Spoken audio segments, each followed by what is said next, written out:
In today's Europa Universalis 5 video, I will show you an opening strategy for the Khmer Empire.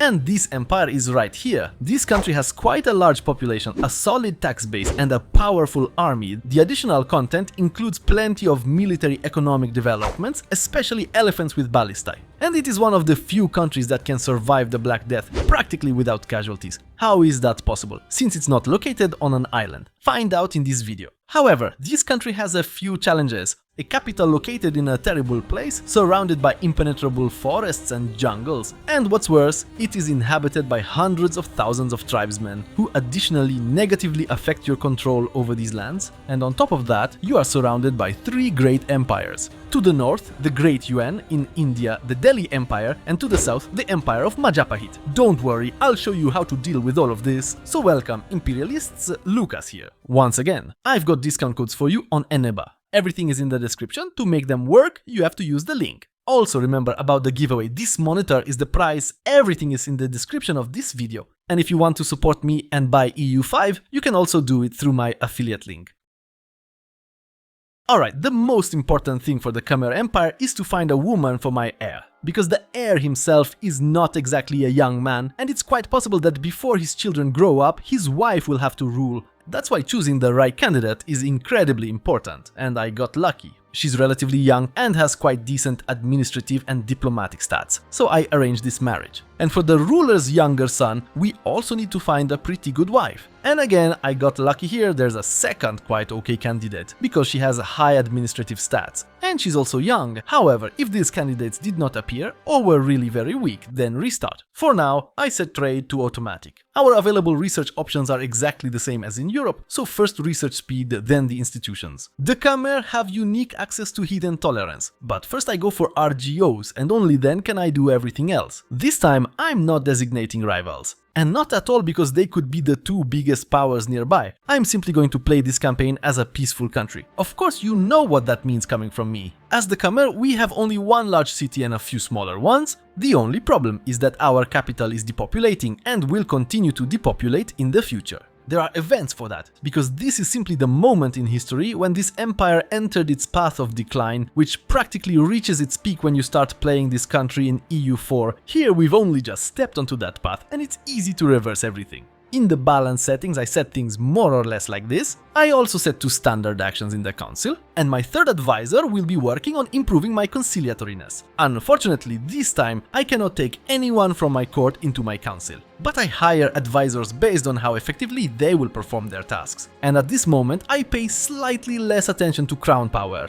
Buddhism. The rules of this religion are at this moment very simple. We gain karma and we lose karma. When it is between negative 33 and positive 33, we get this bonus. When it exceeds those fringe values, we get these bonuses instead. Buddhism manifests itself here in the fact that we belong to a sect. And honestly, I belong to the Khmer sect, so I will promote it throughout my entire country. Apparently, I also have some positive effect here, but I don't know what. Probably better bonuses. Besides that, I can perform 3 other actions, but for now these don't interest me, and Buddhism itself gives the following bonuses. In short, however, they are very weak bonuses. Alright, let's move to the capital. Even though I'll be leaving it, I still need to expand it. At the beginning, I'll focus on building regular spinners and marketplaces, because trade is very important for this country. Additionally, I expand markets in my other cities. One more thing, in the Khmer Empire there are no roads, and it's very important that you don't build a single one until a certain moment. I'll show you which moment later. Basically, the first years of playing the Khmer Empire are all about moving the capital to this province. I tested many locations and none come close to this one. This is mainly because many of the territories the Khmer have are either jungles, look at how negative an impact they have on proximity, and forests aren't much better. If you take a closer look at all the vegetation here in the Khmer Empire, there are really very few suitable locations. Literally 3 here, 2 in the current capital, and 4 up north. I decide on this location because right next to it there is a natural port, and in the river delta we have another natural port. Of course, this capital will not be the capital of this country until the end of the game, it will be moved again.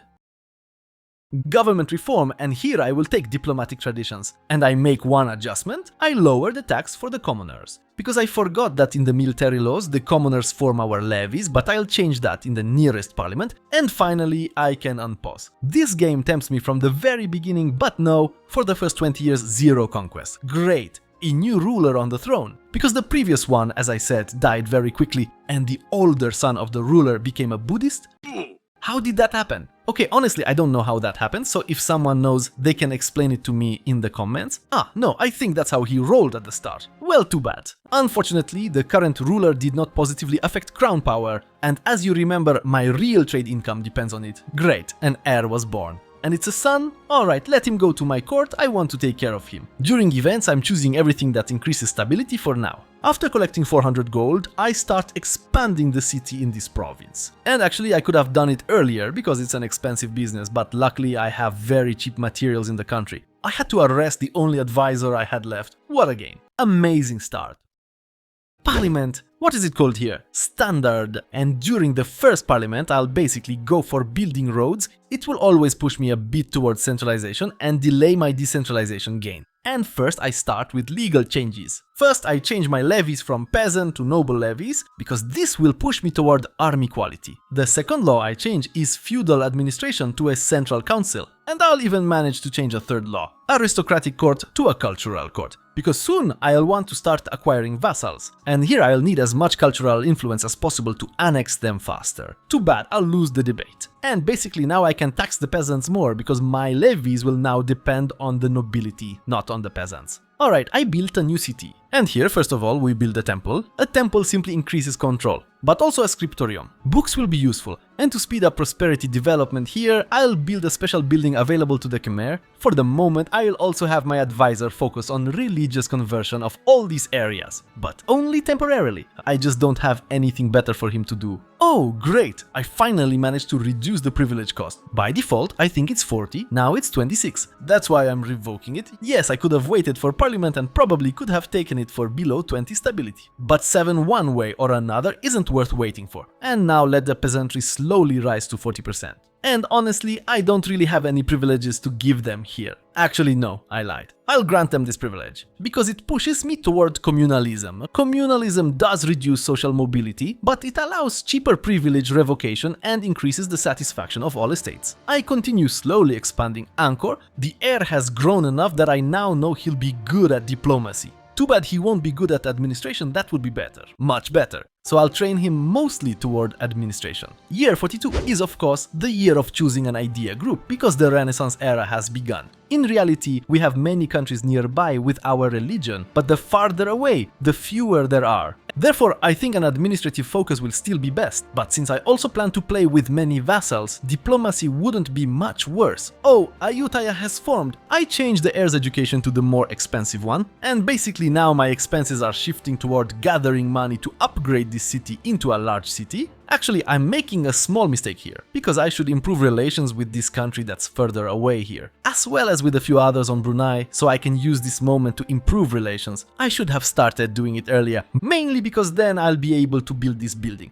Kind of an overseas trade representation. You can build it in village locations, but I need good relations with the owner of the location, or this building, which works very similarly to the previous one, except it can be built only in cities and I must have plus 100 relations with the owner. Another parliament, but this one I'll postpone. I also begin the process of migrating population to this location up to around 100,000. I also need to handle some trade myself and start importing two things. First, beeswax. And if I look at my market, I need to import over 3 units because that's how much my population needs, but at least I'll profit from it a bit. I want to import this good because, looking at my population, basically all my social classes need grain and wax. Unfortunately, I have nowhere to import grain from, no country nearby produces it. Therefore, I want to increase my population's happiness because population accelerates prosperity growth. And prosperity is one of the main stats affecting development growth, life expectancy of characters in that location, and more importantly, population growth. And development affects so many things, the most important being local proximity cost. It's hard not to gain it for free when we can.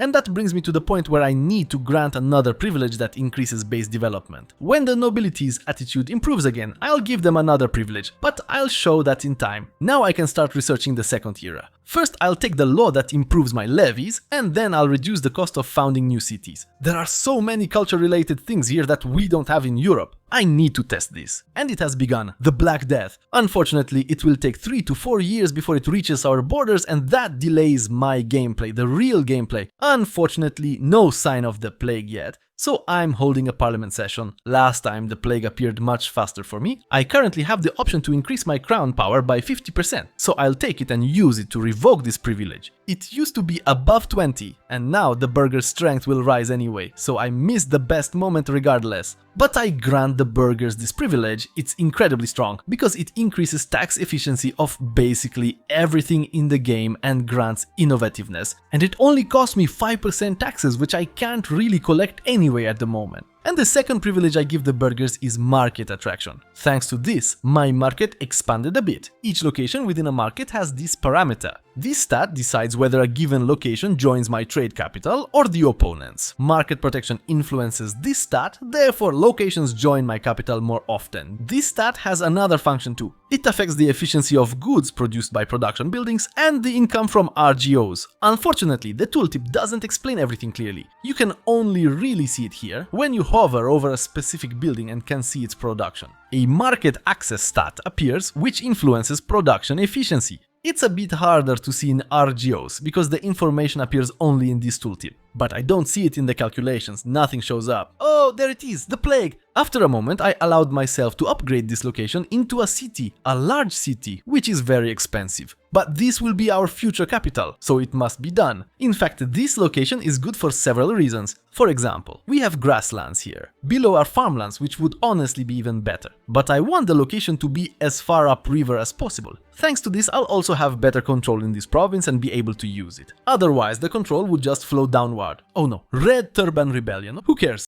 Wow, what happened here? Another rebellion in China, and the plague is spreading more and more. And honestly, now I must be very careful to click it at the right moment. I'm starting the construction of a great city because I think something didn't click properly earlier. The plague has already approached the place I'm trading with, so at this moment I go into my trade panel and manually disable it. It's not like all trade from this market will disappear because I'm not its only participant. And someone can always bring the plague to me. The plague is getting closer. Alright, for now the plague is spreading in the north and I still haven't used any option. Don't tell me it will turn out that the plague completely avoids me. This means the plague has reached some country I trade with, or rather their market. And just in case, I use this option to have total isolation of my country. Though it's worth being careful not to let stability drop below 0, because that will trigger an imperial collapse. On this country it's especially important. Okay, the Black Death appeared within my borders and disappeared moments later because it had no way to spread. A few months later the plague practically left my region, only southern China still has it, and soon the plague even begins to fade in China itself. And honestly, I did better than in my test game. Only 24 people died in Khmer. So I disabled the country isolation and re-enabled trade. At the same time, I'm already moving my capital. This was the previous proximity and now I have this one.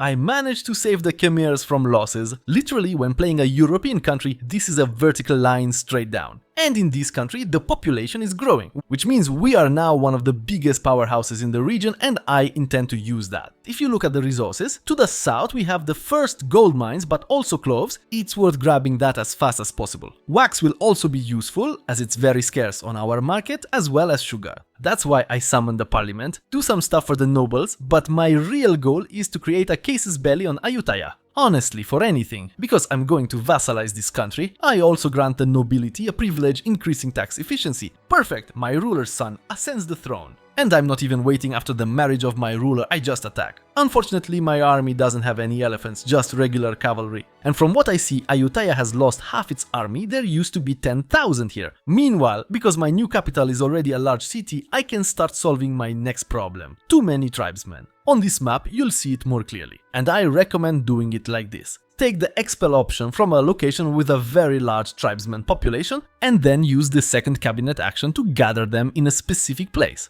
it's best to do this in big cities. It turns out Ayutthaya has grown a bit too much in the meantime. For example, they gained a vassal. Because of that, I can't make them my vassal directly, they're too expensive, but I will take their vassal, definitely. And I'll also take that piece of land, maybe next time I can vassalize them. Unfortunately, this means I'll get more aggressive expansion than I planned. On the conquered territory, I create a custom subject. A historical one would be much better, because judging by the map, they wouldn't have to integrate this territory. But now they will have to. Okay, meanwhile, 44,000 tribesmen have arrived in my capital. And now I change my advisor's action from encouraging migration to settling them right here. Then monthly, I convert around 270 tribesmen into peasants. If I did this in the jungle, it would be 20. Unfortunately, you have to be careful with tribesmen. I transferred a bit too many of them into the capital, causing a proximity penalty. And now I have a ton of new buildings to construct in the capital. I'm basically developing everything at once. After a moment, I also start building a road upwards first. Because if you look at the proximity costs, river upwards gives me -10. Paradox changed something again, because previously this wasn't here. And I also don't know why this doesn't apply here, since there's also a river. These things are strange. Alright, the next location from which I'm building a road is here. Here is a natural port, and soon I'll upgrade this location to a city. In the capital, I'm building a bridge, which is very important.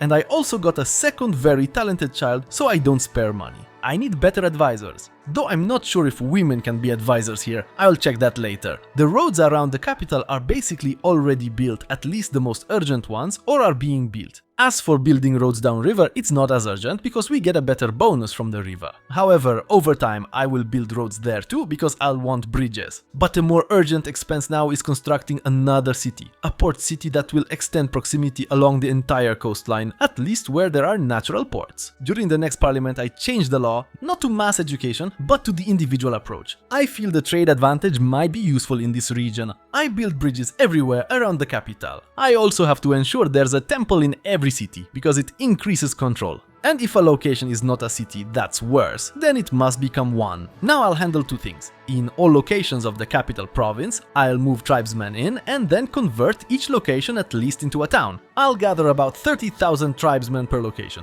Because the settling tribesmen action, from what I've noticed, applies to the entire province, not just one location. So earlier I made a mistake, but now I've corrected it, and settling tribesmen will be even more effective. My market in Angkor has amazing capacity, so I build more buildings. Marketplaces, specifically. I've already researched cheaper cities in technology, so now I'm working on increasing max learning for social estates and research efficiency in general. But afterward, I think trade capacity will be super important for me, as well as speeding up cultural things. And look, after expanding the road system and building bridges, it looks much better than before. We have many locations, even though these are forests, and they're suitable for development. Interesting, my ruler also became the king of Palembang, a country that is a vassal of Majapahit. We'll see, maybe I can integrate this country. Time for my next war with the Ayutthaya. Oh no, I'll lose some karma because of this. But the best part, look how much my levies increased. That's because I moved a large part of the population into this region and I have more control here. And overall, from what I see, my army is higher quality than the enemies. Okay, when I have 30,000 tribesmen in each of my cities in this province, I start settling them. My market is starting to lack tools, so I begin building tool guilds. Fortunately, I have an iron source, although only one, and I also have copper. And now I'm expanding both. What did you need those elephants for if you don't have the food to maintain them? And when did this country even join the war? Well, I need to take them out as fast as possible. Thankfully, these territories will be easy to occupy and then I can march on their capital. And honestly, it's also a lesson for me that I need to build a few key forts. And I think this peace deal will satisfy me. Humiliation, removal of some forts, lots of money. That's enough for now. In this war I gain another vassal, not in the region I expected, but still something. But in the end, Ayutthaya plus a huge bonus also falls into my hands. And I'll have a nice future queen, I mean her stats are nice, because her brother just died. I'll build a road to this iron province. It will always increase my market accessibility, I don't even care about control. Roads increase market access anyway. Speaking of the market, I need a lot of iron, which luckily I can import, and I'll turn that iron into tools and export them to neighboring countries. After the war with Ayutthaya, look how much of my tribesmen population converted to sedentary. Before the war, before, each province had 30,000 tribesmen, and 2 years later there are far fewer. Oh, though some seem to be fleeing, and my heiress has grown up, I immediately make her an advisor as my first choice. I need to get rid of those idiots in the cabinet. And immediately 5% more crown power. Wow! Her sister won't be as brilliant, but she'll also be a good advisor. In the meantime, let's see how my vassal handled things. Did they integrate all the provinces? Not yet, so it's not worth annexing them yet. But what is worth doing is completing another task for the nobles. This time it will be road construction, and this pushes heavily towards centralization. I might have the wrong type of parliament actually. After a moment I can pass my first union law, so let's establish seniority. After the next gathering, it's time for another war, of course. The enemies don't really stand a chance, and I end the war by taking this territory. Unfortunately, I can't take this country as a vassal because realistically it's simply too big. Maybe next time. Now I continue expanding my marketplaces because I created a few more locations. This proximity is looking better and better. My diplomats are busy again improving relations with countries in this region. I have lowered diplomatic reputation with them. No idea why. Someone conquered something here. Still, the empire is expanding nicely. I'm starting to annex my first vassal. And I need trade capacity mostly to import iron because my workshops require it in really large quantities. I raise my stability now to around 50% to speed up population promotion from that bonus. Turns out I can expand my union as well to this country, which at the moment is probably richer than mine, so maybe it's worth it. Speaking of the union, since I remembered, I can also enact the seniority law, so I do that. And from what I see, I can afford this personal union, so why not? Especially since I already have 40,000 levies, so I'm practically unstoppable, while my opponents barely have 23,000. Honestly, I already have enough strength to challenge Great Yuan and get Champa and Dai Viet as vassals. But for now I have the Union War, so I'll focus on that. Fortunately, the armies I sent here have supply sources, so it won't be that hard. I thought I'd need a fleet, but apparently not. Because getting a fleet will be hard, I simply have no docks. I have wharfs, but they give literally 1 sailor per month. By the way, I also tested whether it's worth moving the market center from Angkor to my capital. It seemed like it would be better connected to the whole empire, but no. The current market value is 1,200 ducats, and when I moved the market, its value dropped to 900. Market value is simply calculated from trade exchange occurring on it, which indirectly depends on how many locations are in the market and their distance from the market center. I'm not happy with how this distance looks now. I have many valuable locations at 44%, but returning to the Union War, which is very long, a great battle just occurred. I already forced the allies out of the war, and I'll win this battle because I have both quality and quantity advantage. The worst part is that I can't immediately go and siege the next fort. I must guard supply roads, and I forced them to join my union. Great. Why did it fire all my advisors? What happened here?